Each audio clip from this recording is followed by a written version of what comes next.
Добавила муку, сейчас добавлю творог, еще 2 яйца добавила. Посмотрим, что у нас получится. Все хорошо перемешиваем. Если долго мучиться, что-нибудь получится. Правда, будет больше грязной посуды, чем только. Поэтому я редко ложусь в муку. Решила все-таки добавить немножко зеленого лука. Так будет вкуснее, мне кажется. И не зря же его все-таки купила. Ну, лишь бы из-за него они не подгорали. Посмотрим. Сейчас чуть-чуть еще муки добавлю. И пусть тесто наше постоит.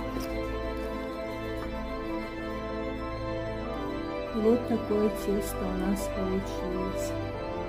Чуть-чуть постоит, потом разделю на шарики и буду